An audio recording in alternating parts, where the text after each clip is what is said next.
મારું નામ વિક્રમભાઈ. વિક્રમભાઈ, શું સમગ્ર બનાવ બન્યો હતો? બનાવમાં સાહેબ એવો બનાવ બન્યો છે કે મારા ભાઈ છે નાનો, એ છોકરાને તાવ આવ્યો હતો.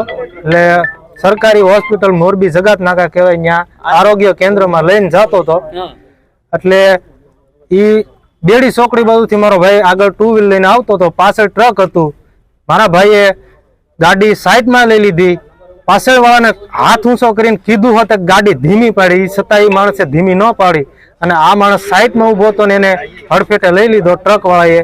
અને સ્થળમાંથી 8 વર્ષના બાળકનું મોત થયું છે અને મોટો એનો પપ્પા હતા, એને લાગ્યું છે, એ બચી ગયો, એને કાંઈ થયું નથી. ટુ વ્હીલ અને બાળક 8 વર્ષનું હતું એનું, એ બે હાવ ડેથ થઈ ગયા છે.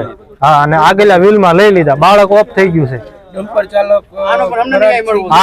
ચાલક ફરાર થઈ ગયો છે. કેલેન્ડર હાથમાં આવ્યો છે અને મેન જે એનો માલિક હતો ને એ હાથમાં આવ્યો છે. ડમ્પર ચાલક જે ડ્રાઈવર હતો ને એ ભાગી ચુક્યો છે.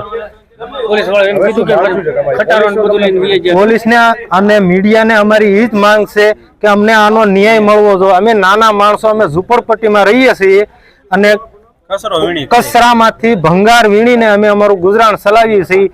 અમારો પ્રાઇવેટ દવાખાને જવાની અમારી પોઝિશન નહોતી, એ માટે અમે આરોગ્ય કેન્દ્ર સરકારીમાં બાળકને, મારો ભાઈ નાનો, દવાખાને લઈને જતો હતો. આ માણસે પાછળથી આવીને ડાયરેક્ટ હડફેટે લઈ લીધા. બાળકનું નામ છે જગદીશભાઈ, એના પપ્પાનું નામ છે જયસુખભાઈ. બાળકની ઉંમર હતી 8 વર્ષ.